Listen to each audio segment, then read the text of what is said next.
Buenas noches, estimados doctores. Hoy realizamos las sesiones del diplomado. Cerramos la 10ª sesión contando con la participación del doctor José Antonio Díaz Muro. Bienvenido, doctor José. Y muchísimas gracias, mi querido doctor, por la gentil invitación. Un saludo respetuoso a cada uno de ustedes. Le doy la más cordial bienvenida. Gracias a la institución Inglades por la invitación.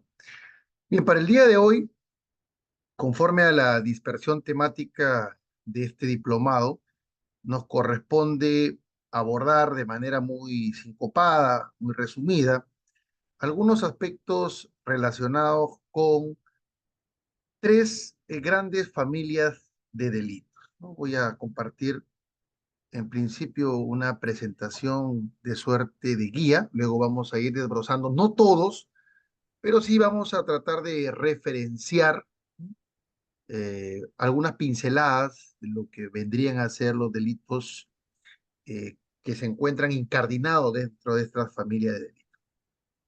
Bien, como notas propedéuticas, como notas introductorias, a guisa de introducción o de palabras liminares a nuestro estudio, habría que entender que el tema que se nos ha asignado y que está relacionado con una tópica de tres grandes familias de delitos, ¿no? Antes de ingresar, hay que tomar en consideración que nuestro Código Penal, el Decreto Legislativo 635, se divide en tres grandes libros, ¿no? Tenemos, por un lado, el libro primero, que está dedicado a la parte general, el libro segundo, que está dedicado a la parte especial, y el último libro, el libro tercero, que está dedicado a las faltas. De manera tal que nuestro Código Penal peruano de 1990 recoge tanto una parte general, una parte y las faltas. Estos tres libros incardinan, presentan lo que es el Código Penal peruano de 1991. Y recuerden que este Código Penal peruano de 1991 aparece, ¿no? Tuvo vida, tuvo vigencia, operancia, fue promulgado contemporáneamente también con lo que vino a ser en tiempo pasado el Código Procesal Penal de 1991 y con nuestro Código de Ejecución Penal de 1991. De manera que estos primos hermanos, porque forman lo que Jiménez de Azúa denominaba la enciclopedia jurídico-penal, la enciclopedia de las ciencias penales. Hablamos, por un lado, derecho penal, parte general, derecho penal, parte especial, derecho de ejecución penal, criminalística, criminología y todo lo que se hilvana dentro de las ciencias penales.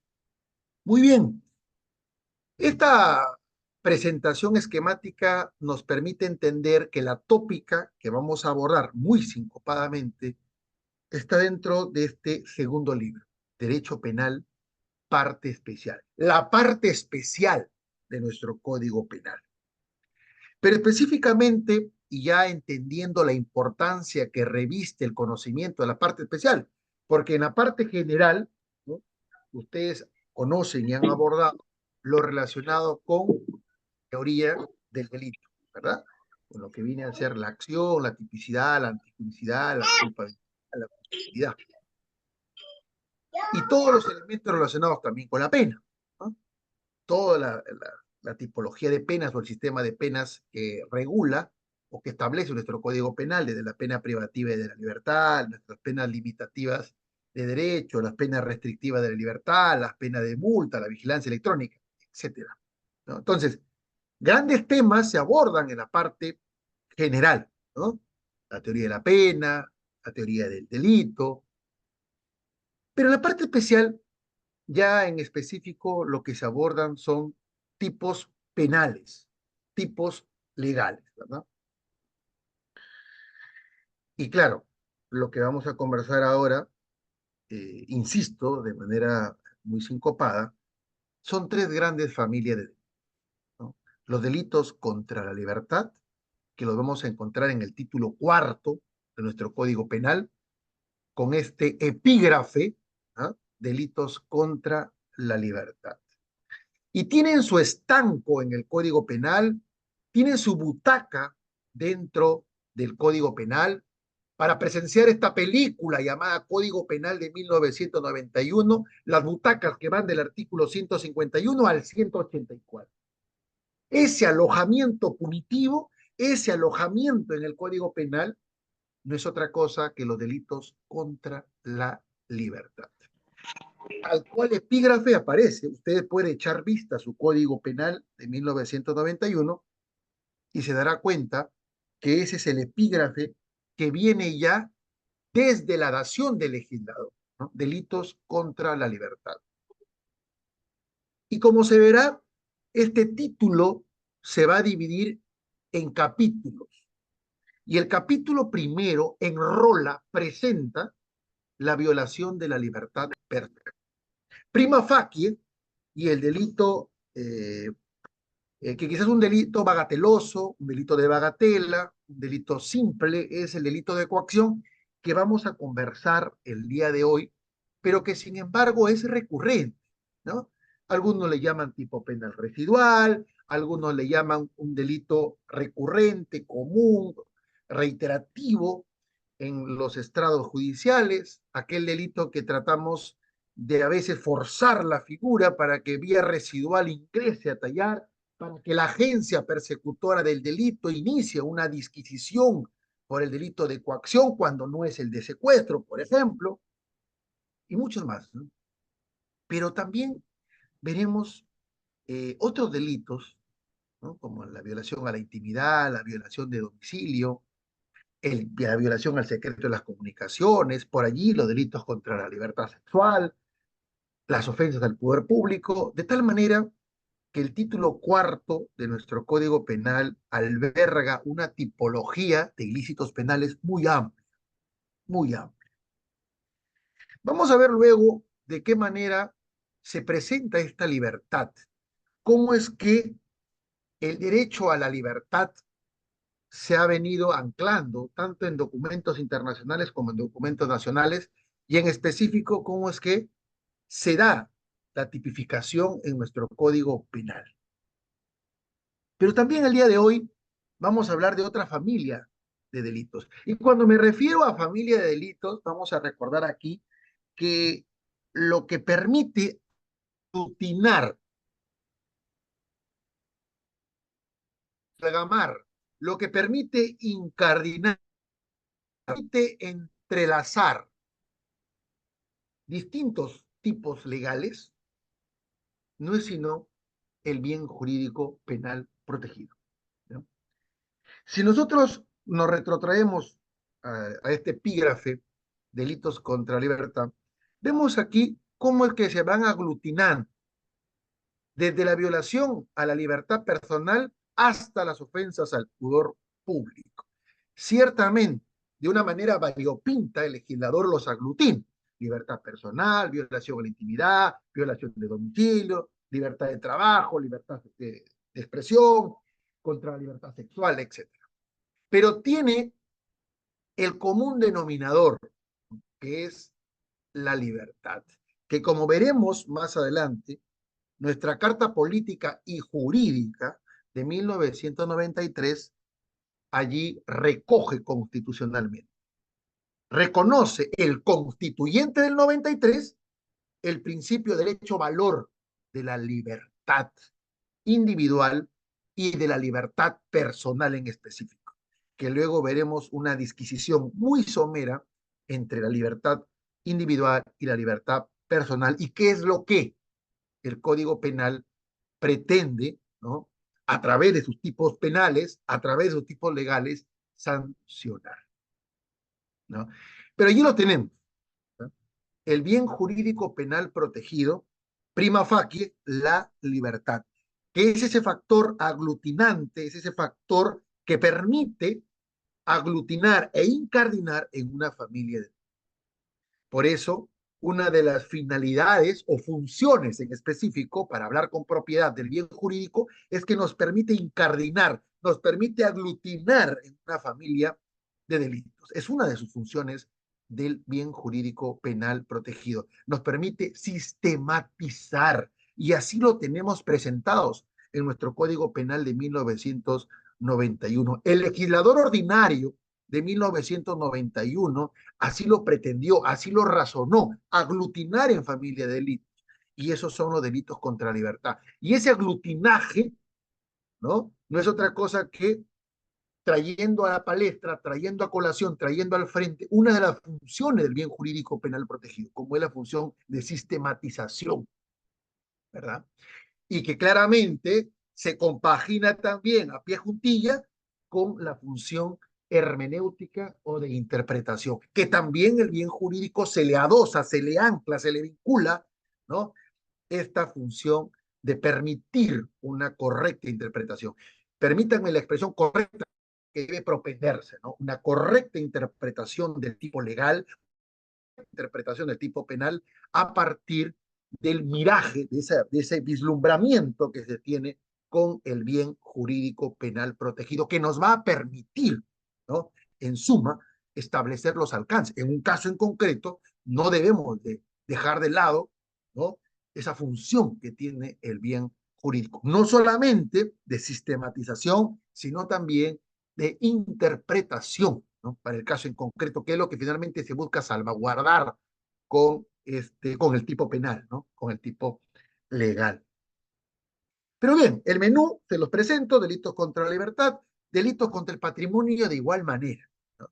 Se van a aglutinar aquí los delitos que van a afectar el patrimonio, que luego veremos cuál es esa interpretación. Hay muchas teorías, pero vemos que desde el capítulo primero del título quinto se encuentra tipificado el delito de hurto, ¿no?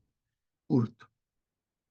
Arrancamos esta intitulación bajo el epígrafe delitos contra el patrimonio con el delito de hurto, ¿no?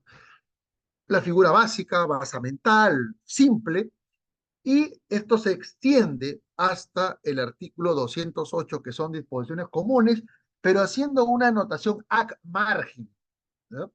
Si vemos el capítulo décimo y el capítulo décimo primero que concernía a los delitos informáticos, esto fue derogado por el legislador en tanto que se dio, como ustedes bien saben, una ley especial, ¿no? Que cumplimente el Código Penal. Es una ley especial que tipifica los delitos informáticos, la ley de delitos informáticos, ¿no? Porque antes del artículo 207, ¿no es cierto?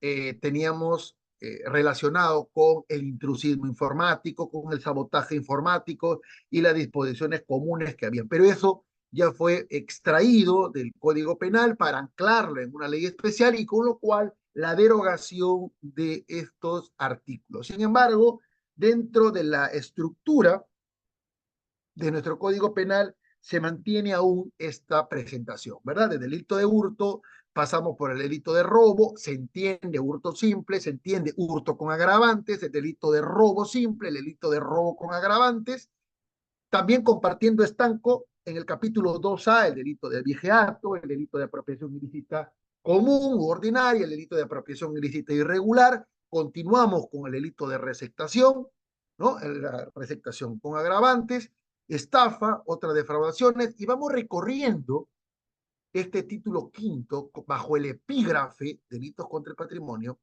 sucediendo entre fraude en la administración de personas jurídicas, el delito de extorsión, el delito de usurpación, que veremos, y citando aquí al profesor nacional James Reategui Sánchez, que me parece correcta su denominación, no de simplemente, y luego veremos de usurpación, sino de usurpación inmobiliaria, ¿no?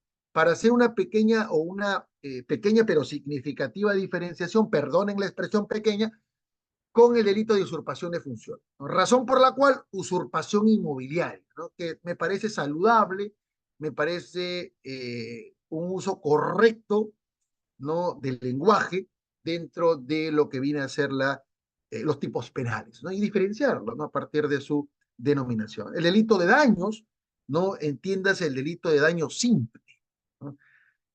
que se encuentra tipificado en el artículo 205, ¿no? Que ustedes seguramente han podido revisar, ¿no? Daños que dentro de del elemento subjetivo son daños eminentemente dolosos, que son lo que se tiene, el ejercicio es público de la acción penal, ¿no? A diferencia de los daños de tipo culposo, de tipo imprudente, que son ventilados en un fuero diferente, ¿no? Lo que viene a ser eh, la vía civil. Y los delitos informáticos que ya les hice la anotación, pero también delitos contra la seguridad pública.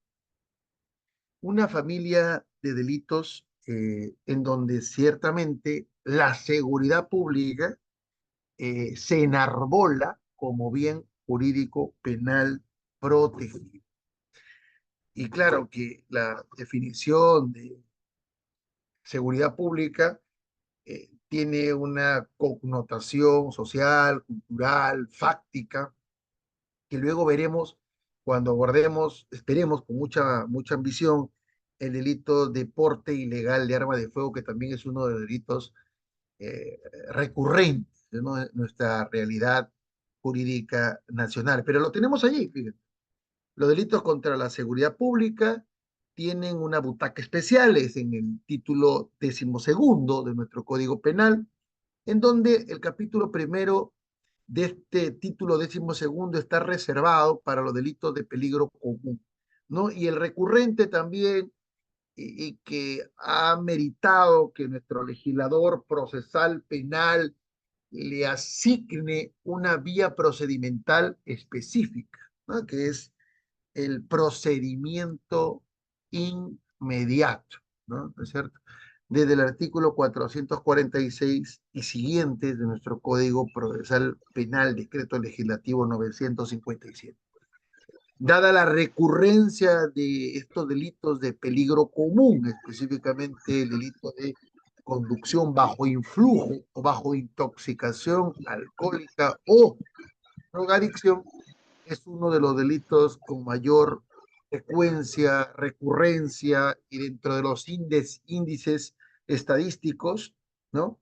Es lo que se presenta con mayor frecuencia, tanto el delito de conducción en estado de ebriedad como el delito de porte ilegal de arma de fuego, ¿no? Que son los delitos que por excelencia, entre comillas, son los de mayor recurrencia, mayor frecuencia, mayor asiduidad en los estrados judiciales, ¿no? En las agencias de persecución del delito, ¿no? Y también el capítulo segundo, que está relacionado con los delitos contra los medios de transporte, comunicación y otros servicios públicos, para terminar con el capítulo tercero de este título 12º, con los delitos contra la seguridad pública, y que aquí cobra vigencia, operancia, recurrencia, renuencia, los delitos de microcomercialización de droga, que por excelencia, entre comillas, son los más recurrentes.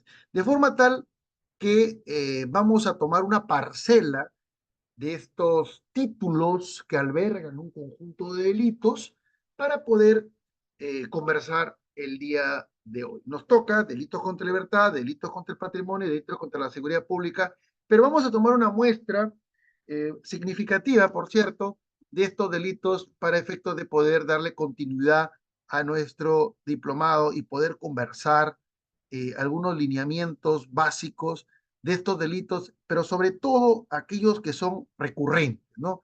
Aquellos que en la realidad fáctica jurídica se vienen presentando, y poder discriminación algunos alcances. Fíjense, dentro de los delitos contra la libertad, vamos a encontrar nosotros, y como una nota propedéutica al abordaje de esta familia de delitos, vamos a entender, fíjense, los alcances que tiene la libertad, ¿no? Un referente de inexorable e impostergable revisión y observancia es el maestro Carlos Fernández Cesareo. Eh, Fíjense que de manera muy simple, en un lenguaje muy accesible, hace alusión el maestro Fernández Cesareo que el derecho a la libertad tiene una ligazón, ¿ah? Tiene un vínculo umbilical intrínseco con el derecho a la vida. Efectivamente, ¿no? Aquellas personas, y entiéndase aquí, que puedan sostener que el derecho a la vida es más importante que el derecho a la libertad, fíjense que el derecho a la vida no es nada sin el derecho a la libertad. De tal manera que el derecho a la vida es una experiencia de libertad, ¿no? Es una experiencia de libertad, razón por la cual, ¿no? El derecho a la vida, el derecho a la libertad, no son sino los derechos más importantes que tiene el ser humano.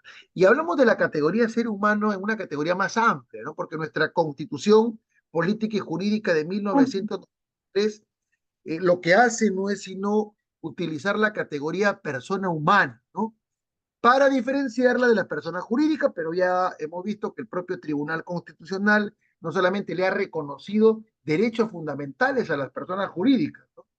Sino que también entiende y atiende que el constituyente del 93 consideró como categoría a la persona humana. Pero la tendencia actual dentro del sistema internacional de los derechos humanos como un eslabón del derecho internacional público, eh, fíjense, es la de considerar la categoría ser humano, ¿no? Una categoría más amplia, una categoría que quizás le dota de esa cualidad, ¿no? De ser humano a todas las personas que comparten, conforman este globo terráqueo, este universo, ¿verdad?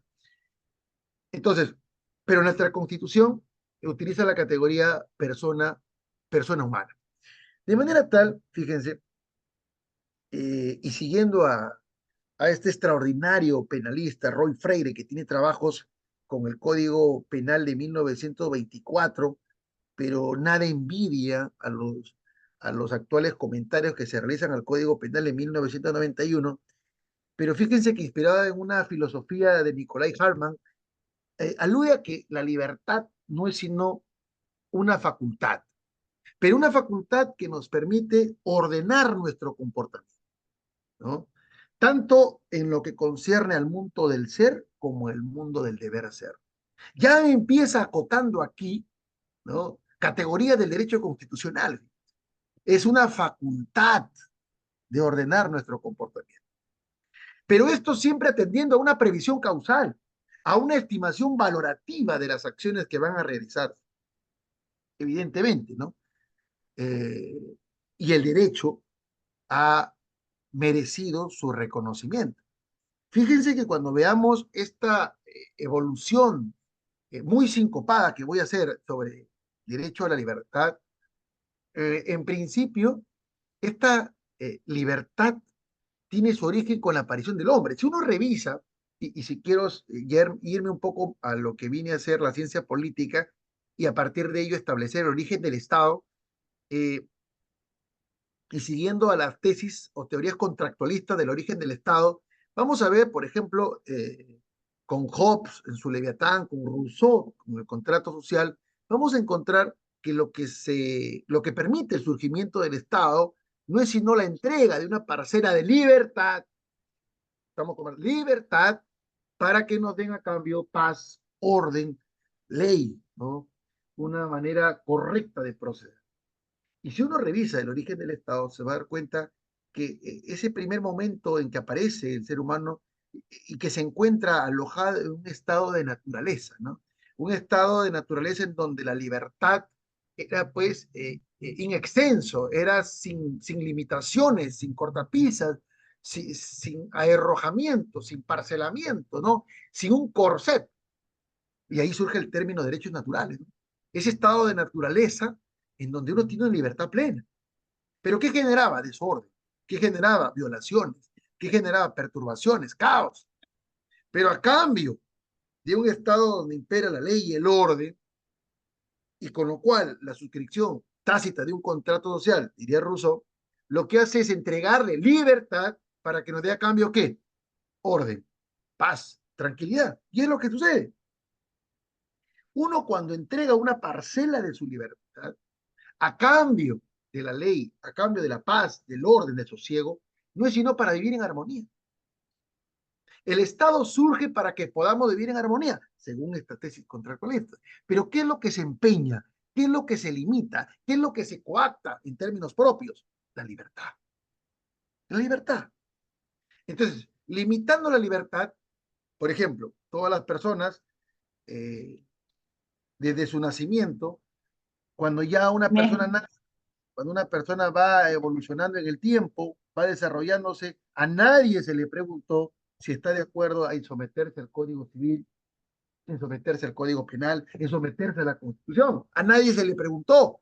A nadie se le preguntó si usted quiere regirse por esta Constitución, por esta ley, por este código. No.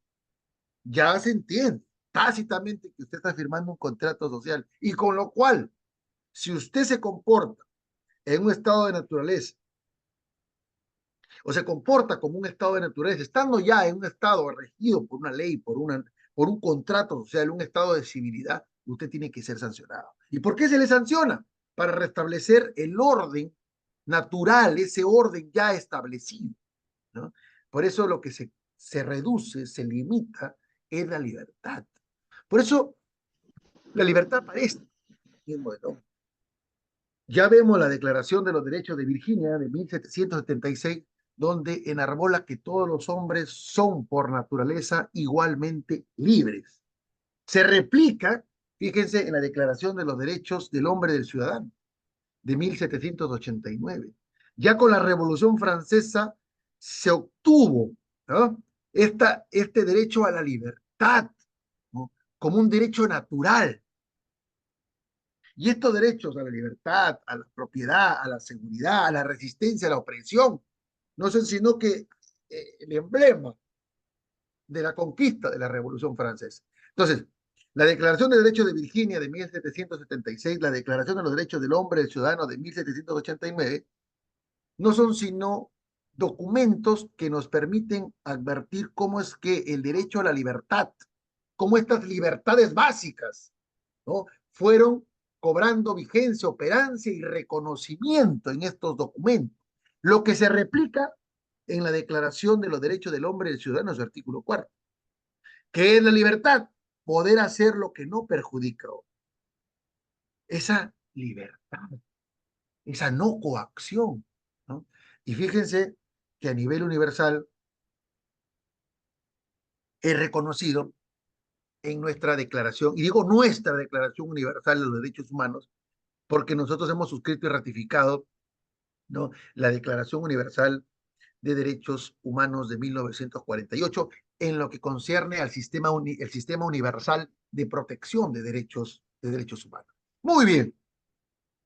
Fíjense que, aunque parezcan muy elongadas estas notas propedéuticas al abordaje de los delitos contra la libertad, prometo no engolfarnos tanto en esta nota propedéutica, pero me resulta siendo gravitante para nuestro estudio, en principio, sentar el basamento normativo constitucional. ¿Cuál es la base constitucional, aunque parezca trillado, aunque parezca repetitivo, aunque parezca ocioso decirlo, aunque pretendamos hacer huelga este análisis, pero hay que tomar en consideración que todo análisis que realicemos tenemos que mirar a la Constitución, aunque parezca, insisto, trillado decirlo. Pero fíjense que si uno revisa nuestra Carta Política y Jurídica de 1993, si uno revisa la Carta de Navegación de 1993, diría Santiago Nino, es una carta de navegación que nos va a regir. Vamos a encontrar que en el artículo segundo, numeral 24, tiene una intitulación muy atractiva, que solamente allí está denotando ese derecho a la libertad, propiamente, porque desde el artículo 1, 2 vamos a encontrar también que emerge esa libertad, ¿verdad?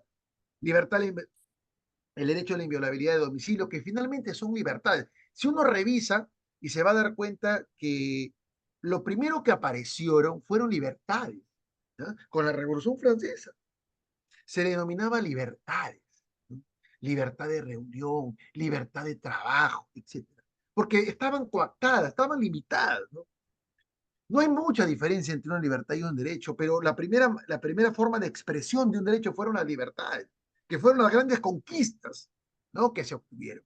Es por eso que uno revisa el artículo segundo, numeral 24 de nuestra Carta Fundamental de 1993, y esta intitulación eh, respecto a el derecho a la libertad y a la seguridad personal. Y aquí luego van a desplegarse todo un conjunto de derechos fundamentales. Y lo que busco yo es hacer ver o hacer ostensible, hablando en propiedad, hacer ostensible la raigambre constitucional del derecho a la libertad en términos generales. Y miren, que solamente he tratado de extraer o extrapolar una pequeña muestra de lo que el constituyente del 93 nos trae en el artículo 2, numeral 24 de nuestra Carta Fundamental del 93, cuando en el literal A empieza esta descripción constitucional, cuando nadie está obligado a hacer lo que la ley no manda, ni impedido de hacer lo que ella no prohíbe. Esta cláusula constitucional de no coacción, que la vamos a utilizar mucho cuando desarrollemos de manera inmediata el delito de coacción, llamado en España el delito de coacciones. Miren, esta cláusula de no coacción, esta cláusula de no limitación, de no prohibición, de no coactamiento, de no arrojamiento, está en nuestra Carta Constitucional. El artículo 2, numeral 24, literal A de la Constitución, está indicando ese derecho a que nadie está obligado a hacer lo que la ley no. No voy a hacer mayor interpretación constitucional de ello, sino quiero que se pueda extraer el basamento constitucional. Artículo 2, numeral 24, literal A. La cláusula de no coacción. Nadie está obligado a hacer lo que la ley no manda, que luego se va a incardinar con nuestro delito de coacción. Y otra cláusula muy atractiva, por cierto, y que refleja este derecho a la libertad, es que no se permite forma alguna de restricción de la libertad personal. Ojo, miren, si uno revisa nuestro Código Procesal Penal, ¿no? Del 2004, del 957, va a encontrar allí que cuando alude a las medidas de coerción procesal reales y personales, en lo que concierne a los principios que deben de atenderse para la solicitud, para la dación, para la aplicación de una medida de coerción, es el principio de legalidad, también denominado principio de legismo procesal, como lo diría el profesor San Martín Castro, un referente, un procedurista nacional.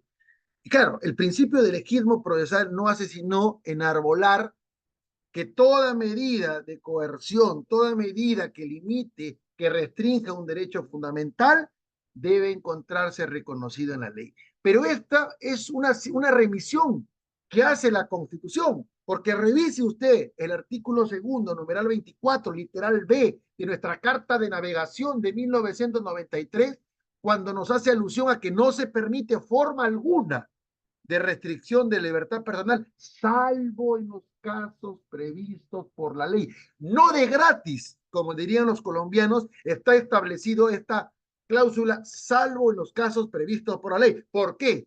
Porque el Código Procesal Penal del año 2004 establece claramente, y entiéndase que es un decreto legislativo, es una norma con rango de ley, entiéndase que la ley, por la ley, que alude el constituyente del 93 en el artículo segundo, numeral 24, literal B de la Constitución, nos indica, salvo los casos previstos en la ley. Y es el Código Procesal Penal, decreto legislativo 957, un decreto legislativo, norma con rango de ley, quien desarrolla, quien establece bajo el principio del legismo procesal cuáles son las medidas que van a restringir la libertad personal. Verbigracia, prisión preventiva. Verbigracia, comparecencia con restricciones. Verbigracia, comparecencia simple. Verbigracia, impedimento de salida, etcétera, porque están limitando la libertad. No es una libertad cómoda, no es una libertad in toto, amplia, sin tapujos, sin restricciones, no. Ya hay una restricción de la libertad personal. Incluso, si queremos hablar de la libertad ambulatoria, podemos remitirnos al artículo 259 del Código Procesal Penal, que aquí se regula la detención policial en flagrancia delictiva, que no es sino lo que se establece constitucionalmente en el artículo 2, numeral 24, literal F de la Constitución, que en están conseguido lo que estamos conversando. Nadie puede ser detenido sino por mandamiento escrito y motivado de un juez o por las autoridades policiales en caso de flagrante delito. La Constitución ancla constitucionalmente la detención policial en flagrancia delictiva y la desarrolla en el artículo 259 de nuestro Código Procesal Penal. Y hace lo mismo con las formas de restricción cuando la desarrolla en el Código Procesal Penal en lo atinente a estas medidas que limitan derechos fundamentales y que se van a regular inexorablemente por el principio de legismo procesal. Con lo cual, podemos advertir nosotros ahora cómo es que se desarrolla los alcances de este derecho, de esta libertad básica, ¿no? El derecho a la libertad en la Constitución. Y miren esa vinculación que tiene la Constitución con el Código, en principio con el Código Procesal Penal y aquellas leyes procesales penales especiales, ¿verdad? Por ejemplo, la ley contra el crimen organizado que también tiene, ¿no? Y de hecho que presenta medidas limitativas relacionadas con la lucha del crimen organizado, que es la ley de la materia. Así como en materia penal hay un código penal y leyes especiales que lo cumplimentan también, hay un código procesal penal y hay leyes procesales, se entiende, penales, que también lo van a complementar, ¿no? Que también lo van a complementar. Muy bien. La libertad en el Código Penal peruano de 1991, la familia de delitos que anteriormente, al momento de la introducción, las presenté.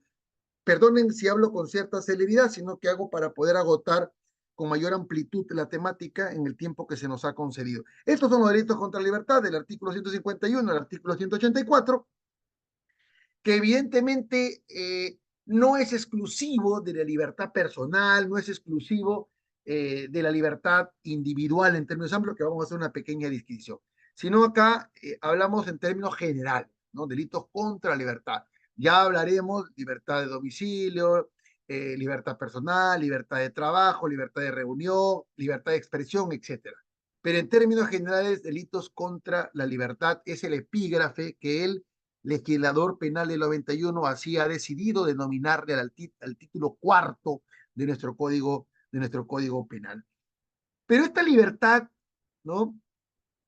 Hay que entenderla, ¿no? De una manera o desde una óptica constitucional, que ya hemos visto cuál es su basamento constitucional, cómo se encuentra recogido por el constituyente 93 esta libertad, ¿no? Pero claro, hay que entender que esta libertad, ¿no? Aparece y se entiende como un derecho fundamental, una facultad que gozamos todas las personas para decidir, para elegir, para optar cómo actuar, cómo tengamos a bien desplazarnos, desarrollarnos en nuestro medio social, ¿no? Claro, entendiendo que la libertad personal va a tener la única limitación que es no trastocar la libertad de otro congénero, ¿no? De otro congénero. Pero lo que yo quiero entender aquí es lo siguiente, es un pequeño excursus, es la libertad individual y la libertad personal. ¿Por qué? Porque tenemos que ver que la libertad individual es más amplia, es el continente, ¿ok? La libertad individual es el continente, es el sustrato sobre el cual se va a desarrollar una parcela, que es la libertad personal. El todo es la libertad individual. Porque tenemos, por ejemplo, si queremos hablar, tenemos libertad de reunión, tenemos libertad de asociación, tenemos libertad de empresa, tenemos libertad de trabajo, tenemos libertad de expresión, tenemos libertad sexual, ¿no? Tenemos libertad de religión, etcétera. Tenemos libertad personal. Lo que quiero reflejar y rememorando aquí, ¿no? A lo que ya acuñó César Landa y otros constitucionalistas, ¿no? eh, el profesor, sobre todo el profesor Eloy Espinosa Saldaña, ¿no? Que ha hecho muchas disquisiciones sobre el particular, poder entender que la libertad personal es una parte, es un elemento de la libertad individual, ¿no? Evidentemente, ¿no? La libertad personal la encontramos en el artículo segundo, numeral 24 de la Constitución, y la libertad individual está protegida por qué proceso constitucional, el de habeas corpus, reconocido en el artículo 211 de nuestra Constitución y recogido también en nuestro Código Procesal Constitucional. Entonces, fíjense, esta libertad individual, ¿no? Es un principio valor derecho reconocido en nuestra Constitución y tiene dos dimensiones. Por la dimensión subjetiva, ¿no? La libertad individual encarna esa libertad general de acción, esa libertad de desarrollo de la persona, esa autodeterminación sin interferencia y que tiene un espectro amplio, libertad individual. Y su dimensión objetiva que está orientada al comportamiento estatal, al contenido de este derecho positivo, esa no interferencia que debe tener el Estado ni los particulares. Y para eso tenemos el proceso constitucional de habeas corpus. Muy bien. Si queremos definirlo, fíjense que la Corte Interamericana de Derechos Humanos, en el caso Chaparro Álvarez y otro versus Ecuador, en una sentencia del año 2007, establece de manera muy clara lo siguiente: que es la libertad individual, ¿no?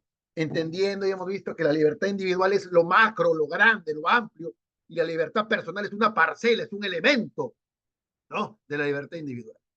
Pero en términos generales, la Corte Interamericana de Derechos Humanos, en el caso Chaparro Álvarez y otros versus Ecuador del año 2007, con, con supina meridianidad, con pluma muy ligera, pero rigurosa, entiende que la libertad individual es la capacidad de hacer o no hacer todo lo que está lícitamente permitido. Capacidad de hacer o no hacer todo lo que está lícitamente permitido. Fíjense que no circunscribe a la libertad de no ser víctima de arrojamiento, de limitación, de no poder transitar. No, no, no, miren. Capacidad de hacer o no hacer todo lo que está lícitamente permitido. ¿Cómo se refuerza la idea? Es el derecho de toda persona de organizarse con arreglo a la ley, su vida individual, su vida social, atendiendo a sus propias opciones y convicciones, ¿no? En este caso, Chaparro Álvarez y otro verso Ecuador nos trae un mensaje muy claro sobre la capacidad de hacer o no hacer todo lo que está lícitamente permitido. Por otro lado, la libertad personal, ya aquí nos detenemos. Dimensión física de la libertad individual. La libertad personal es la dimensión física de la libertad individual. La libertad religiosa, por ejemplo, no está relacionada con la libertad física, con la dimensión física de la libertad. Por eso, la libertad personal es la materialización, es la dimensión física de esta llamada libertad individual. ¿Qué es lo que busca? Garantizar la libertad física, la libertad locomotora, la libertad de desplazamiento. ¿Ok? Entonces, cuando hablamos de libertad personal, no olvidemos, hablamos de la dimensión física, corpórea de la libertad individual. La libertad individual es macro, amplia, la capacidad de hacer o no hacer algo que no está prohibido, ¿no? Entonces, la libertad personal comprende qué cosa? Una garantía de las injerencias arbitrarias al ámbito de la libertad corporal, la libertad locomotora, la libertad ambulatoria. La libertad personal, insisto, prohibición de injerencias a la libertad corporal, a la libertad locomotora, a la libertad ambulatoria. y comporta, por tanto, una faz negativa hacia el Estado. El Estado no puede limitar arbitrariamente la libertad personal, no puede perturbar su real y objetivo disfrute y ejercicio. Muy bien. Nosotros tenemos un desarrollo también, claro, en el Código Procesal Constitucional, ¿no es cierto?, del año 2021, donde vamos a encontrar claramente en este nuevo Código Procesal Constitucional, en el artículo 33, el proceso constitucional de habeas corpus, que no es otra cosa que la réplica y desarrollo del artículo 200, inciso 1 de la Constitución, que reconoce, bajo ese epígrafe ya clásico del constituyente 93, de acción de habeas corpus, lo que tanto el Código Procesal Constitucional de 2004 como el Código Procesal Constitucional de 2021 ya lo conocen como proceso constitucional de habeas corpus. Bueno, en cuanto al tipo penal que vamos a desarrollar de manera muy sincopada, muy rápida, unas pinceladas, es el delito de coacción, fíjense, uno de ellos. Es un tipo penal residual, es un tipo penal recurrente en los estrados judiciales, en las agencias fiscales. Este delito de coacción que parece inofensivo, que parece tener una descripción típica feliz, que parecería no tener mayores complicaciones, pero eh, estos delitos, si uno revisa las estadísticas, se dará cuenta que no existe un número significativo de sentencias condenatorias. Podemos encontrar muchos procesos judiciales, podemos encontrar muchas investigaciones fiscales, ¿no?, por este delito de coacción que está en el artículo 151. Pero fíjense que este tipo penal que está recogido en el artículo 151 de nuestro Código Penal peruano, en una fase objetiva, que es lo que queremos conversar, no hace sino establecer, y recordando lo que establece el artículo 2, numeral 24, literal A de la Constitución, este principio de la no coacción, ¿verdad? Que consiste, y dentro de la tipicidad objetiva del delito de coacción, en obligar a la víctima, ¿no?, obligar a la víctima a realizar algo que la ley no manda. Pero es que luego vamos a ver estos medios comisivos, estos verbos rectores en puridad, ¿no? Obligar a la víctima a realizar algo que la ley no manda o limitarla, impedirla a no realizar aquello que ésta no prohíbe. Y que evidentemente los medios comisivos que van a echarse mano ya están circunscritos por legislador, ya están demarcados por legislador. No es diferente, por ejemplo, el delito contra la vida humana independiente, por ejemplo, el delito de homicidio, no establece medios comisivos. Si usted revisa el 106 del Código Penal, el legislador penal no establece medios comisivos para el delito de homicidio simple, ¿no? Simplemente el que mata a otro. En el delito de coacción, delito contra la libertad personal, lo que está haciendo es establecer qué cosa. Dentro de la tipicidad objetiva, hace alusión al obligar a la víctima. ¿A qué? A realizar algo que la ley no manda o impedirle lo que la ley no prohíbe, pero ya describe, lo veremos en su momento, medios comisivos, violencia o amenaza. Entonces, lo que vamos marcando aquí la pauta es que dentro de la tipicidad objetiva vamos a encontrar a un sujeto activo que lo que va a realizar a través de la violencia o a través de la amenaza o sin problema alguno, empleando ambos medios comisivos, obligar a la víctima a realizar lo que la ley no le manda que haga o impedirla aquello que la ley tampoco le impide. Parecería un juego de palabras, parecería que la técnica legislativa es la más adecuada, pero cuando se presenta en la realidad, existen ciertas divergencias en su aplicación, ¿no? Porque eh, la norma penal o el tipo penal no alude a un nivel de intensidad de violencia ni un nivel de intensidad de la amenaza, veremos en un momento, ¿no? Lo que significa que habría que entender y aplicar principios, ¿no?, como el de última ratio, para poder ver que no toda conducta, ¿no?, va a caer dentro de las fauces del delito de coacción. O sea, no cualquier amenaza, no cualquier nivel de violencia se entendería, ¿no?, que va a caer dentro de las fauces del delito de coacción. Y eso por una sencilla razón, como veremos inmediatamente. Es que hay que entender, fíjense, que esta violencia y amenaza, sea como lo diría Roy Freire, coacción violenta o coacción amenazante, ¿no? No es sino tener un fin. O sea, esta violencia y esta amenaza, luego se conversará, tienen una finalidad. Se propugna a hacer o dejar de hacer algo. ¿Por qué? Porque la finalidad de este tipo penal, ¿no?, es afectar la libertad personal. O sea, si no se propende, no podemos hablar de corrupción. Por eso, si yo o queremos recordar al profesor Roy Freire, cuando comenta este artículo de coacción con el Código Penal anterior, la coacción violenta la define como una fuerza material.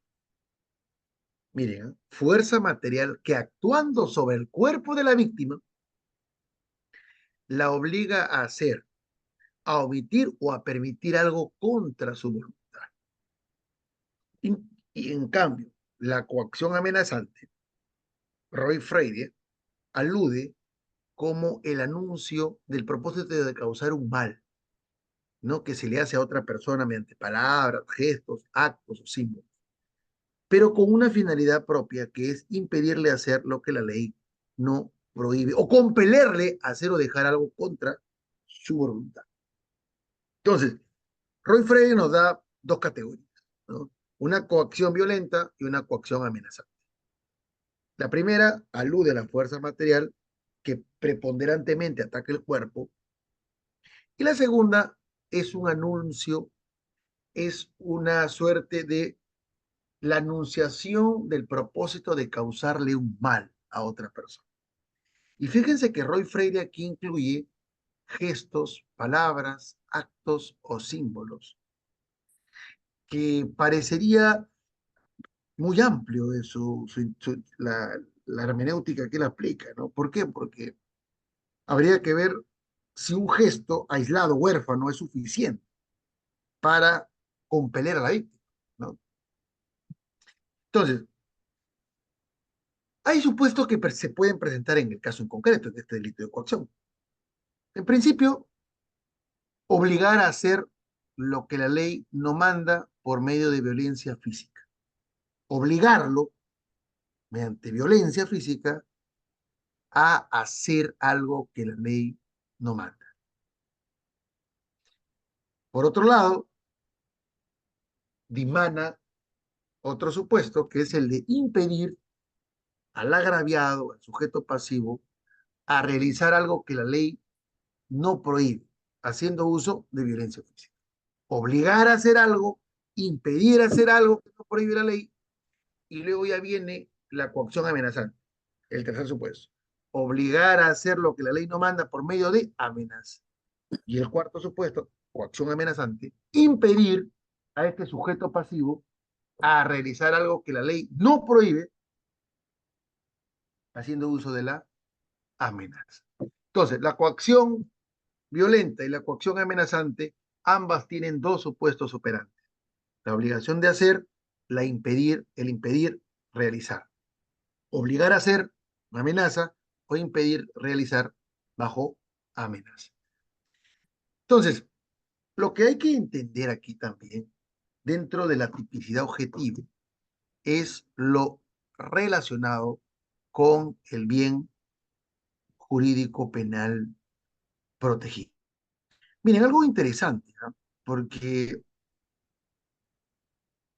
si uno atiende al bien jurídico penal protegido que hemos venido analizando, y claro que nos va a entender y comprender los alcances del tipo penal dentro de esa función hermenéutica que tiene el bien jurídico, hay que entender, fíjense, que el bien jurídico protegido, y aunque parezca llano, sencillo, es el derecho a la libertad personal. Miren, ya conversamos que la libertad personal es una manera de presentarse de la libertad individual, que la libertad personal tiene orientación hacia la libertad ambulatoria, a la libertad deambulatoria, de tránsito, de desplazamiento, tiene que ver con la libertad corporal, tiene que ver con el sustrato, la dimensión corpórea de la libertad individual. ¿Ok? Entonces, el bien jurídico penal protegido es la libertad personal. Facultad, arbitrio que tienen las personas de comportarse como tengan a bien dentro de su círculo fáctico, su círculo social, su círculo cultural. Claro, bajo una interpretación constitucional, tiene que ver con esta libertad locomotora, ¿no? Esta libertad física, ¿no? Entonces, para una correcta aplicación del delito de coacción y atendiendo escrupulosamente el bien jurídico penal protegido, hay que comprender a la libertad personal. Ese es el bien jurídico penal protegido. De manera tal que cuando tenemos un caso en concreto, tenemos que compulsar los elementos de cognición acopiados en la fase de disquisición, de investigación, para establecer realmente si se ha habido un trastocamiento del bien jurídico penal protegido. De qué manera la libertad personal, ¿no?, se ha visto afectada, mancillada, trastocada, se ha visto amenazada. Y a partir de ello podemos nosotros establecer si en el caso en concreto se ha dado. ¿Por qué? Porque habría que ver, ¿no?, que esta libertad personal y atendiendo, ¿no?, a la descripción típica, necesariamente tiene que, en la realidad de los hechos, evidenciarse que ha existido una limitación a esta libertad personal. O sea, no es una simple, como veremos, no es una simple anunciación, por ejemplo, de un mal, ¿no? Y eso mucho se ha desarrollado en la doctrina española, ¿no? No es simplemente decir, proferir palabras o expresiones amenazantes, sino que tiene que ver una trasuntación, una materialización, o tiene que ver una posibilidad de realización de esta amenaza. Como se verá en su oportunidad, no es simplemente el anuncio de un mal, sino que tiene que haber un aparejamiento con la capacidad de realización.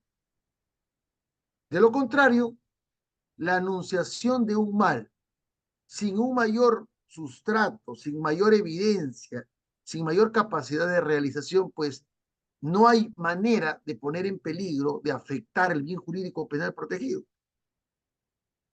Entonces, eso es por el lado del bien jurídico, ¿no?, que guarda relación con lo que hemos conversado de libertad personal y que nos permite establecer si realmente se ha puesto en peligro o se ha afectado el bien jurídico. De lo contrario, no, por ejemplo, si el comportamiento de la gente no es de tal entidad que ponga en peligro o afecte el bien jurídico, pues no estaríamos hablando propiamente del delito de coacción. No aparece el delito, porque cualquier comportamiento no va a caer dentro de las fauces de este tipo penal y menos va a despertar la operancia del derecho penal, ¿no? Porque finalmente, claro, bajo el artículo primero del Código, el artículo primero, el título primero del Código Procesal Penal, justicia penal gratuita, y con lo cual yo denuncio lo que quiero, perdónenme la expresión, hay que entender algo, ¿no? Para eso los operadores jurídicos tienen que realizar una correcta calificación jurídica. Y yo me permito hacer esta pequeña digresión, porque fíjense, la tutela jurisdiccional efectiva, que es un principio, derecho, valor que está reconocido en nuestra Constitución, la tutela jurisdiccional efectiva, en el 139, apartado 3, por el derecho de tutela jurisdiccional efectiva uno puede acceder a la justicia, ¿ah? El derecho de acceder a la justicia vía demanda, vía denuncia. Y por la tutela jurisdiccional efectiva tenemos derecho a obtener una respuesta por escrito motivada y fundada en derecho, sea del órgano fiscal, sea del órgano jurisdiccional o judicial. Pero evidentemente, ¿no? No hay que utilizar la tutela jurisdiccional efectiva en su arista de denuncia para poder denunciar cualquier cosa, perdónenme la expresión, sino que hay que ver que efectivamente eh, el comportamiento que se está dosando a la gente sea uno de entidad necesaria, suficiente, de entidad penal, porque lo contrario, eh, bajo el anclaje o bajo el amparaje de que la justicia penal es gratuita, yo denuncio todo, cualquier cosa, es coacción. Entonces, lo que está generando el atiborramiento de las agencias de persecución del delito. ¿Ah? Y evidentemente, ¿no? Ese es un problema que tenemos porque este tipo penal de coacción lo tenemos allí, pero es un tipo penal que debe de ser analizado correctamente mirando al bien jurídico, porque muchas veces el ejercicio eh, que se realiza deja de lado el bien jurídico. Y el bien jurídico nos va a dar la respuesta, porque si usted revisa, ¿no? El derecho, bueno, los funcionalistas dirán que el derecho penal, la finalidad del derecho penal no es la protección de bienes jurídicos, sino la vigencia de la norma y todo eso. Que el derecho penal llega tarde, ¿no? El derecho penal no evita las muertes, los homicidios, las violaciones. Claro, claro, es una corriente, es un pensamiento, es una escuela de derecho penal que ciertamente pues, es la que está operando actualmente. Pero el bien jurídico, bajo una tesis finalista, ¿no? Y si una revista de nuestro Código Penal tiene una alta tendencia finalista, lo que buscamos es eso, es proteger bienes jurídicos, proteger bienes jurídicos. Y bajo esa tendencia, el bien jurídico protegido es lo que nos va a permitir a nosotros, libertad personal, es nuestro faro orientador. Se afectó, se amenazó, punto, no hay más. Nos ayuda mucho. Por eso no es simple letanía el repetir cuál es el bien jurídico, sino en el caso en concreto, mirar el bien jurídico y darnos cuenta si realmente se trastocó, se afectó, se puso en peligro. ¿No? Es lo que nos va a permitir en el caso en concreto. ¿Esta amenaza es suficiente para poner en riesgo, para amenazar el bien jurídico? No o sí. Y es lo que nos va a permitir entender la entidad que tiene el medio comisivo, ¿no? La violencia, la amenaza. Si es de tal entidad que haga doblegar a la víctima, que afecte el bien jurídico. Bueno, ¿cuándo el sujeto activo? Evidentemente, el sujeto activo del delito puede ser cualquier persona. Cualquier persona no es un tipo penal especial, ¿no? No se requiere de un sujeto cualificado. Evidentemente que el delito de coacción, eh, que está tipificado en el 151, alberga a cualquier sujeto activo. Cualquiera puede ser sujeto activo. Claro, se entiende cuyo comportamiento no se encuentre tipificado o tenga anclaje en un tipo penal especial, ¿no? Por ejemplo, que tiene que ver, por ejemplo, delitos contra la administración pública, ¿no? ¿No? Entonces, habría que entender que si hay, por el principio de especialidad, si hay un tipo penal, ¿no? Que protege en mejor medida, en mayor medida, dada la cualidad del sujeto activo, tendrá que aplicarse por principio de especialidad, ¿no? Claro, ante un concurso aparente de leyes, pues tendremos que echarle mano al principio de especialidad, ¿no? Pero de momento, bajo el 151, cualquiera puede ser sujeto activo. Evidentemente, puede aplicarse aquí determinadas circunstancias de agravación en atención, pues, a las reglas generales, ¿no? Del artículo 45A y siguientes, ¿no? Que tiene que ver con la determinación de la pena. Por allí encontramos por su condición de funcionario público o, en todo caso, cuando se cometen ejercicios de funciones, eh, sería factible, ¿no? Darnos cuenta si estamos frente a una circunstancia agravante simple o cualificada en atención a la condición del sujeto activo, ¿no? O sea, no porque el tipo penal exija una cualificación personal, no, sino en atención a que el sujeto activo puede haber realizado este delito en ejercicio de sus funciones, sin que con ello caiga en un delito funcionarial, evidentemente, ¿no? Pero la conclusión, por ejemplo, ¿no? Se me ocurre. Entonces, lo que sí entenderíamos nosotros es que sujeto activo, cualquier persona, en tanto y en cuanto no haya un tipo penal especial que tipifique esta conducta o que absorba esta conducta, ¿no? No hay una condición especial en el agente, puede ser un funcionario público, sí, y ahí opera circunstancias agravantes del 45 hacia adelante, pero si hablamos de delito contra la administración pública, por ejemplo, concusión, ya se aplica el tipo penal especial, ¿no? No el tipo penal residual como vemos aquí. En cuanto al sujeto pasivo, ¿no? Puede ser cualquier persona, una persona con capacidad psicofísica de obrar, ¿no? Quedan excluidos, evidentemente, los inimputables, ¿no? Los enfermos mentales, los recién nacidos, por no tener voluntad para ser doblegada por la coacción, porque es lo que se busca. De tanto la libertad personal, que es el bien jurídico penal protegido, si no vemos, si no hay una capacidad de entendimiento, una capacidad intelectiva para discernir el comportamiento del sujeto activo, pues no, lamentablemente no se podría amparar este tipo, de poder hacer otro, ¿no? Pero no el de coacción, porque el mensaje que busca la coacción es doblegar a la víctima, como se verá. Un aspecto que también hay que tomar en cuenta es lo relacionado con la tipicidad subjetiva, ¿no?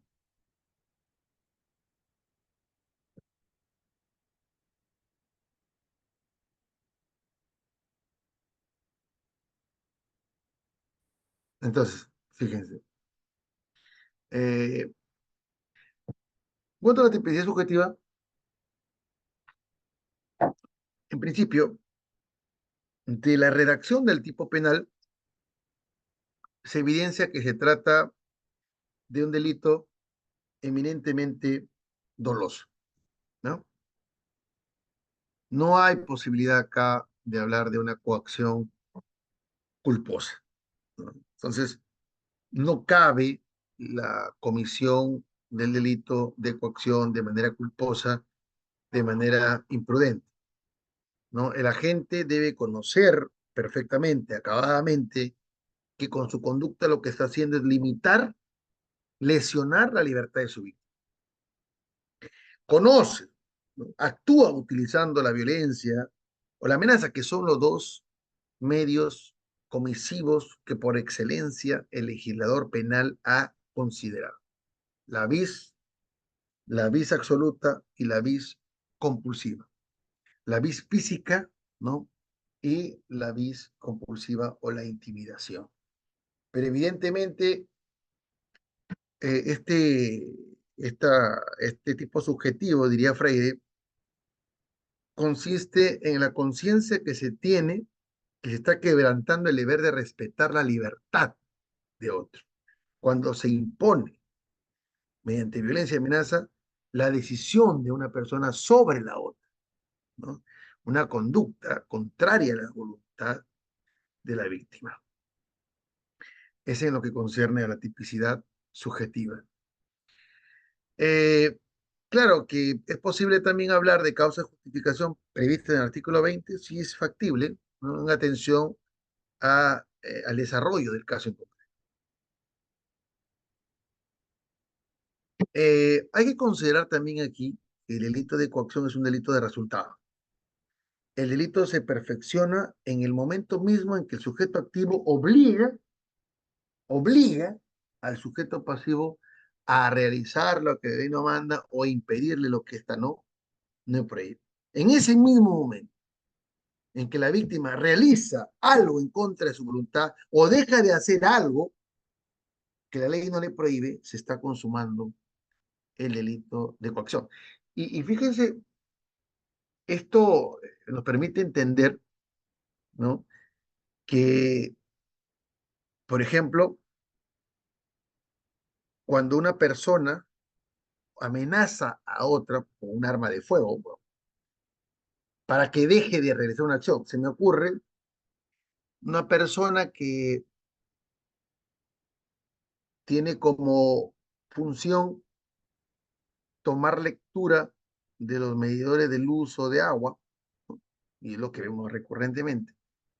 Sucede que un ciudadano que está cansado de que sus recibos de luz vengan por sumas exorbitantes. Una buena mañana, encontrándose en su segundo piso, observa que están realizando la lectura de los medidores de luz, toma su arma de fuego, de la cual tiene licencia, desciende raudamente, se acerca a este operario, le apunta con el arma de fuego previamente a la rastrilla y le dice que no realice la lectura ni anotación de su medidor.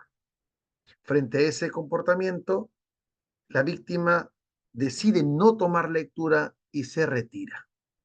Entonces vemos que está utilizando un medio comisivo amenaza, ¿no? Emplea un arma de fuego que es un instrumento idóneo. Ahí viene la idoneidad. Un instrumento idóneo para realizar, para afectar el bien jurídico. Por lo que, fíjense, dejó de realizar la lectura de estos medidores o este medidor de luz. Entonces, ¿qué quiere decir acá? Que en el delito de coacciones, fíjense, que es un delito contra la libertad personal, hay que entender una cosa, no se trata en principio de cualquier medio comisivo, o sea, no se trata, si estamos hablando en este caso, coacción amenazante, no se trata de cualquier forma de expresar o de amenazar, vamos, sino que tiene que tener entidad penal suficiente. Que en el ejemplo que les planteo, amenazar con un arma de fuego. Es como que entendamos, ¿no? La amenaza y la violencia tienen que ser de una entidad tal que permita afectar el bien jurídico penal protegido. No podría considerarse una amenaza idónea si yo desciendo y lo amenazo con un plátano, ¿no? Vamos, imaginémonos casos en concreto, una persona que todos los días cuando pasa por una avenida, desde un tercer piso, una persona adulta realiza con la mano el gesto de disparar, ¿no?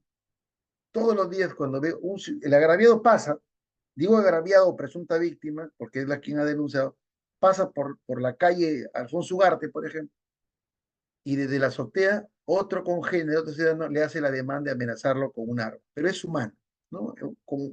Utiliza su mano como forma de arma y hace la demanda. Esta presunta víctima va y denuncia coacción. Entonces, claro, la pregunta que nos hacemos aquí es si este medio comisivo es idóneo, exacto, para afectar el bien jurídico penal protegido. Evidentemente que no. No hay manera de afectar el bien jurídico utilizando este ademán, este gesto, ¿no? Claro, Roy Freire indica gesto, ¿no? Pero ahí hay que agregar la entidad, ¿no?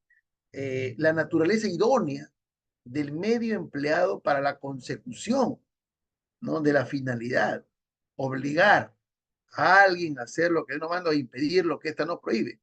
El medio comisivo tiene que ser idóneo, apto, capaz, suficiente, con entidad penal, ¿para qué? Para afectar el bien jurídico, poner en peligro. No cualquier amenaza es de recibo en este tipo penal y hay que entenderlo así. Diferente es que yo utilice, por ejemplo, un arma blanca, un arma de fuego, un instrumento idóneo mediante el cual pueda amenazar a alguien para que deje de hacer algo. Por ejemplo, si yo trato, a ver, si yo mediante violencia, una persona me está, a ver, una persona, un ciudadano A, tiene una deuda por 20.000 soles con un ciudadano B. Este ciudadano A ya tiene más de 6 meses que no paga y en una buena mañana el ciudadano B va al domicilio de A, toca la puerta, lo sujeta de los brazos y lo sube a un vehículo. En el trayecto lo golpea, le pega y le dice, págame, págame, págame. Y le obliga a que éste le pague. Y le obliga además a que le firme un documento en blanco reconocido, un documento donde reconoce la deuda. Y más adelante ya lo dejan en libertad. Bueno, en principio, fíjense que es un caso real que se pensó tipificar en el delito de secuestro, que veremos que eso no es así. ¿Por qué? Porque el delito de secuestro no hay una finalidad en esto. Y en cambio aquí en la coacción, ¿no? La finalidad es obligar a hacer algo, ¿no? Que la ley no manda. Y yo te voy a obligar a que me pagues mediante violencia. Te obligo a que me firmes un documento reconociendo la deuda. Cómodamente vemos el delito de coacción, ¿no? Violencia con una finalidad. La ley no me obliga, pero yo te obligo mediante actos violentos. Entonces, fíjense, la penalidad ya la encontramos en nuestro artículo 151 de nuestro Código Penal, ¿no? No mayor de dos, no mayor de 2 años. Muy bien.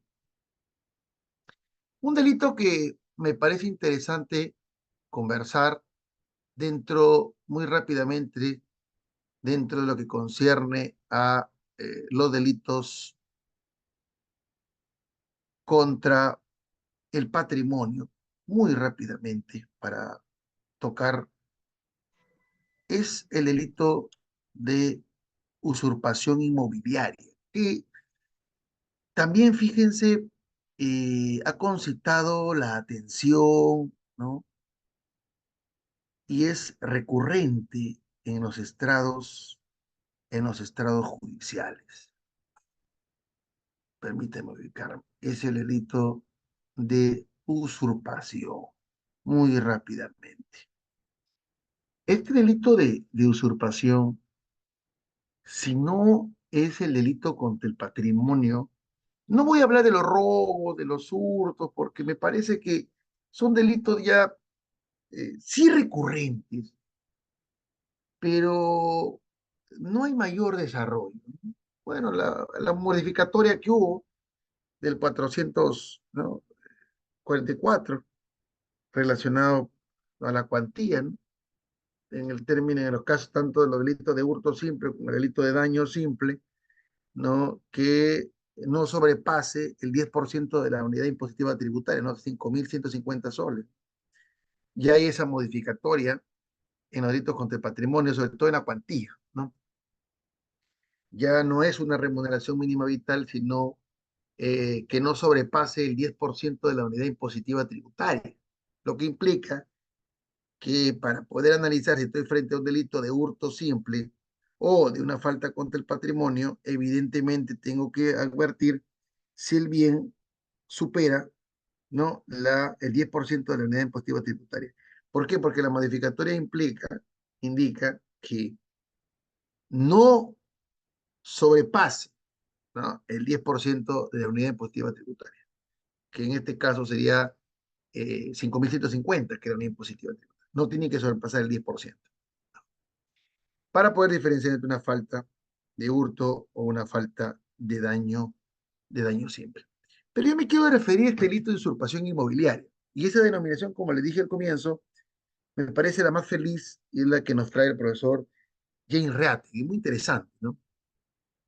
Muy someramente, fíjense, el texto original, que lo tienen a la izquierda, se establecían tres supuestos, ¿no? Tres supuestos para el delito de usurpación inmobiliaria, ¿no? En el artículo 202 de nuestro Código Penal. Pero en agosto del año 2013, a través de la ley 30.076, se adiciona un supuesto adicional, ¿no? Bueno, se adiciona un supuesto criminal de la usurpación subrepticia, cuando indica el que ilegítimamente ingresa a un inmueble mediante actos ocultos, en ausencia del poseedor o con precauciones para asegurar el desconocimiento de quienes tengan derecho a oponerse. Pero también se incorpora que la violencia se refiere tanto a las personas como a las cosas, ¿no? En lo que, en lo atinente a los numerales 2 y 3, que era en aquel tiempo, antes de agosto de 2013, todo un dolor de cabeza. No se sabía si la violencia era sobre la persona o sobre la cosa, se invocaba mucho doctrina española, que se entendía que la violencia solo era sobre la persona y no sobre la cosa, pero el legislador ya lo zanjó, ¿no? El legislador penal peruano zanjó que la violencia de los supuestos dos, que es propiamente el despojo, y tres, que es la turbación de la posesión, se da tanto en la cosa como en la persona. Y esto gracias a la ley 30.076 de agosto del 2003. Son dos presentaciones del delito de usurpación, ¿no? La presentación original del texto del 91, que es la que tienen a la izquierda, que eran 3 supuestos nada más, y la presentación de agosto del 2013, donde perfecciona el tipo penal de usurpación. Entonces, el tipo base del delito de usurpación que está previsto en el artículo 202 de nuestro Código Penal, su antecedente próximo lo encontramos en el artículo 257 del Código Penal de 1924, ¿no? Este tipo básico, que lo tenemos hoy por hoy en el 202 de nuestro Código Penal, se configura cuando el agente, haciendo uso de violencia, amenaza, engaño, abuso de confianza, despoja, destruye linderos o turba la posesión, en términos generales, ¿no? En términos generales, es lo que se busca con el tipo penal de coacción. Entonces, fíjense que dentro de la tipicidad objetiva del delito de usurpación inmobiliaria, la diferencia que existe con otras figuras delictivas que atacan el patrimonio, ¿no? Que está conformado por bienes con valoración económica, es que el delito de usurpación ataca la posesión sobre los bienes inmuebles. Y esta es una categoría del derecho civil muy importante, ¿no? Solo aquellos bienes que tienen la calidad de inmuebles son susceptibles de protección del delito de usurpación inmobiliaria. ¿Ok? Inmobiliaria. Bienes inmuebles. Usurpación inmobiliaria. De manera tal que hay que entender qué se entiende por bien. En términos generales, bien es toda cosa útil, beneficiosa, etc. Bien inmueble es todo aquello que tiene una existencia real, evidentemente con valor patrimonial para las personas, pero que no pueden ser transportados de un lugar a otro. Son bienes no movibles. Es una definición propia del derecho civil, con lo cual, en el delito de usurpación inmobiliaria, será inmueble a los fines del delito de usurpación toda cosa que no sea susceptible de transportarse de un lugar a otro, ¿no? Hay que tomar en cuenta ese alcance. Preguntarnos, ¿cuál es el bien jurídico protegido?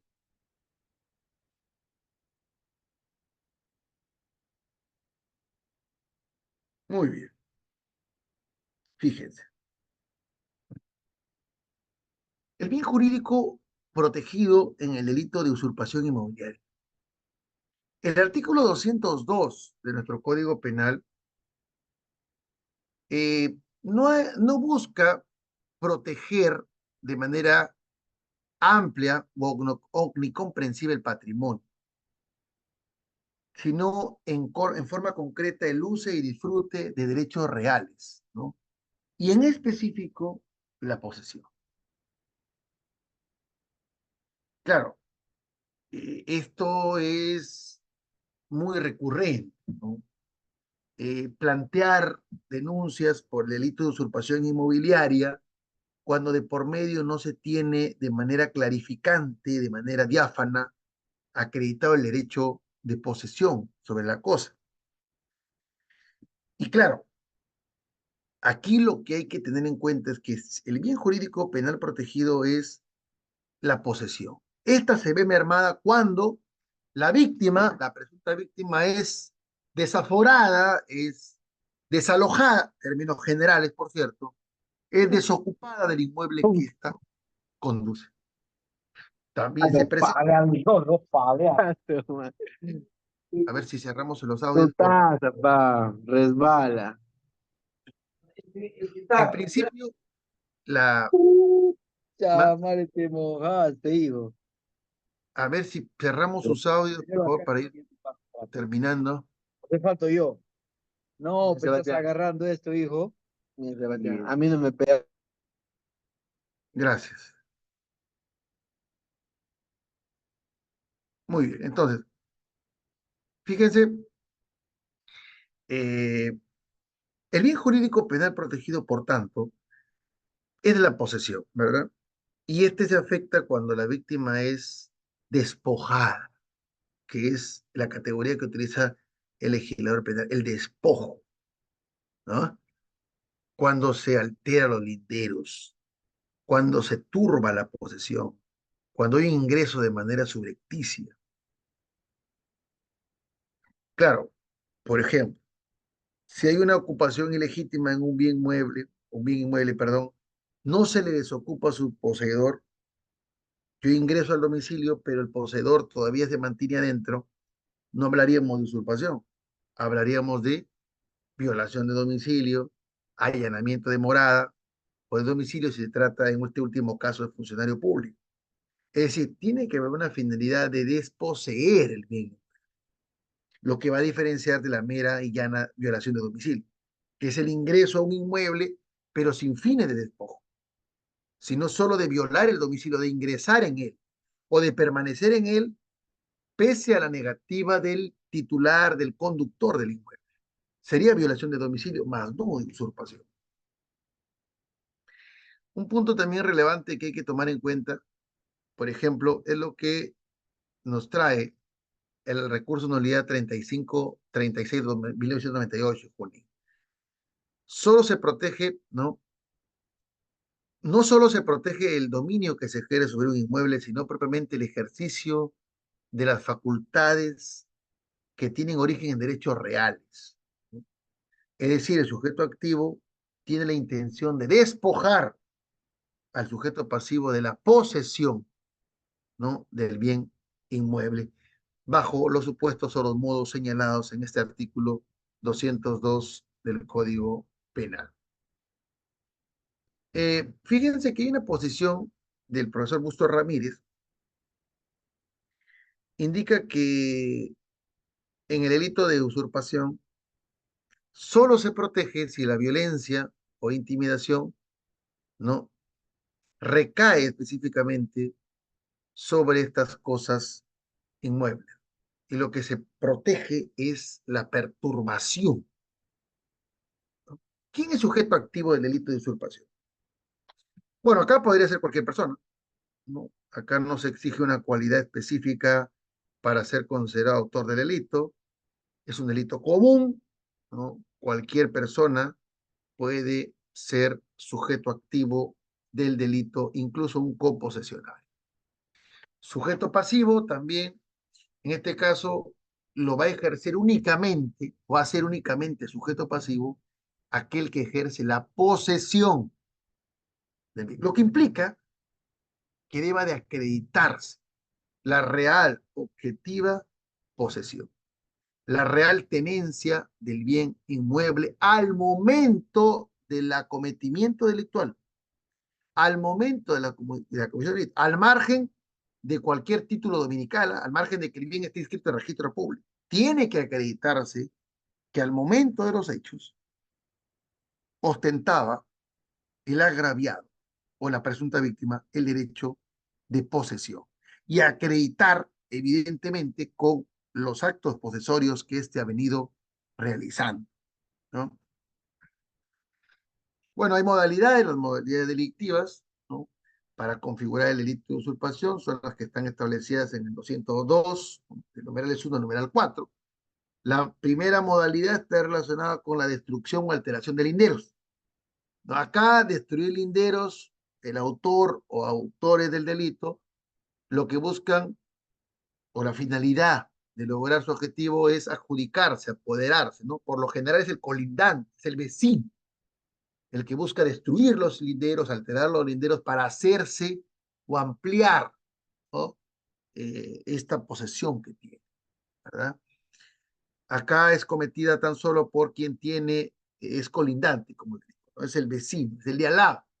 Y alterar, pues, es ampliar los hitos, los mojones, las demarcaciones.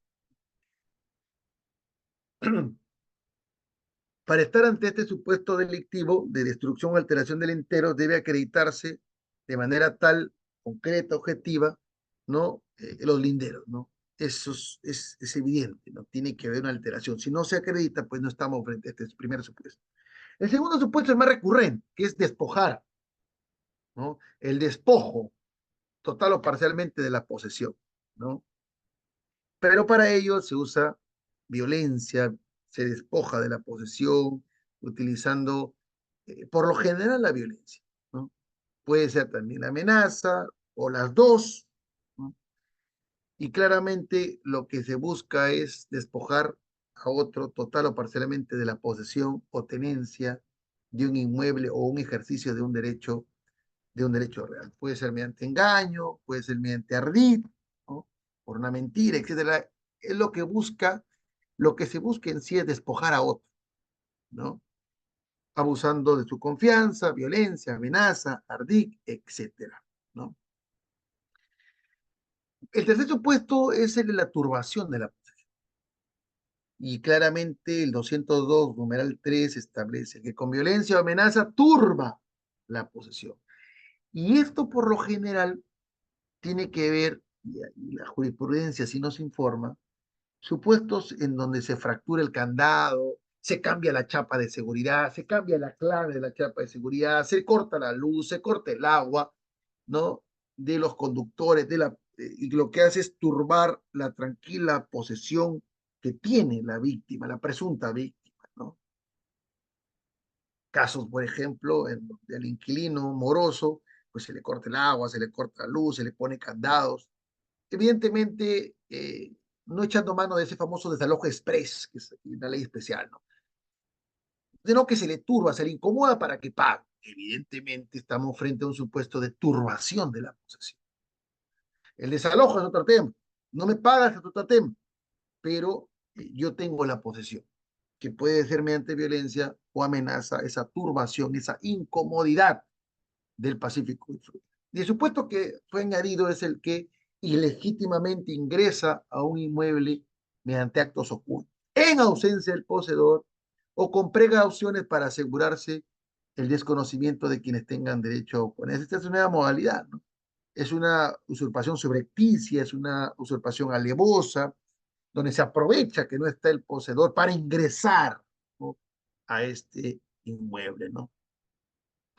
Evidentemente, estas cuatro modalidades, ¿no?, de usurpación, para que se presenten, tienen que desarrollarse estos medios comisivos que se indican, ¿no? Violencia, amenaza.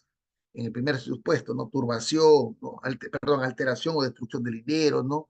En el segundo supuesto, que es el despojo mediante violencia, amenaza, ardid, engaño, uso de confianza. El tercero, que es la turbación de la posesión mediante violencia, amenaza.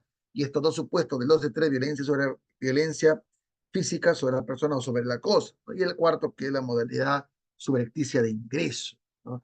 Pero en todos ellos, lo primero que tiene que acreditarse como base para el delito de usurpación es acreditar la posesión al momento de la realización del delito. Hay agravantes, evidentemente, cuando se emplean armas de fuego, cuando se emplean explosivos, cuando se emplean sustancias o instrumentos peligrosos, ¿no? Cuando intervienen dos o más personas, cuando el bien estaba reservado para fines habitacionales, cuando se trata de bienes del Estado, etcétera, ¿no? Entonces, estas son las presentaciones que nos da el delito de usurpación, que es uno de los delitos más recurrentes hoy por hoy a nivel nacional. Pero debe de acreditarse inexorablemente el derecho de posesión que tiene la presunta víctima. Si no se acredita suficiente, objetivamente y con actos posesorios, ¿no?, la real, objetiva posesión, no hablamos del delito de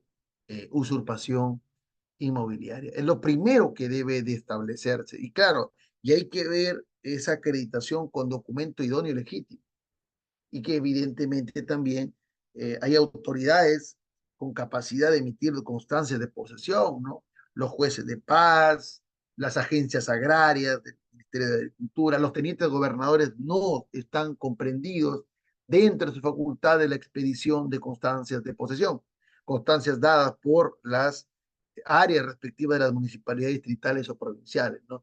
Pero no solamente una constante posición que suma, ¿no? Ya lo diría el profesor Gunther González Barrón, que esta posesión tiene que acreditarse con actos posesorios, ¿no?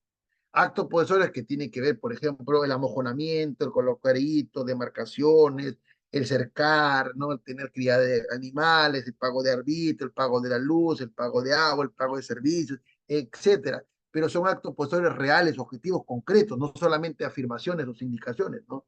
Sino que hay que acreditarlo. Bien, nos ha quedado corta la sesión. Tenemos todavía dos sesiones más, el día jueves y el día viernes. Vamos a el día jueves a terminar de conversar un poco sobre parte especial y también ya ingresar a la investigación, las diligencias preliminares.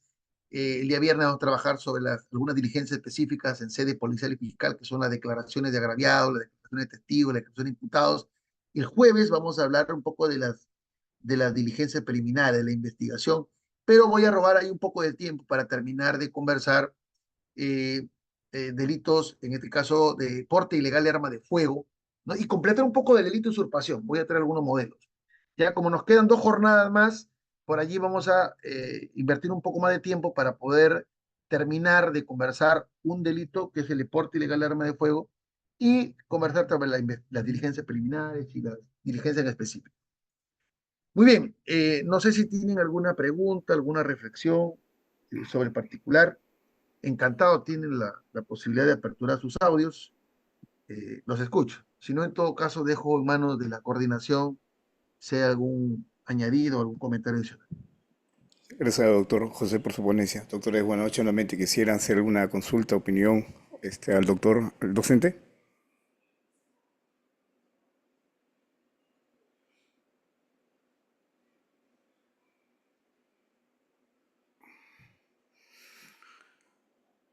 Doctor José, en vista que no hay ni una consulta, opinión, entonces culminamos la sesión de hoy y nos vamos con usted el día jueves a las 7 y Correcto. 30 de la noche. Y doctor, Excelente. hay una sesión pendiente con el doctor Almanza, va a ser el miércoles a las 8:30 de la noche, por favor. Gracias, doctor José, disculpe la... Gracias. Buenas noches. Hasta luego. Sí, buenas noches con todo, buenas noches con todo.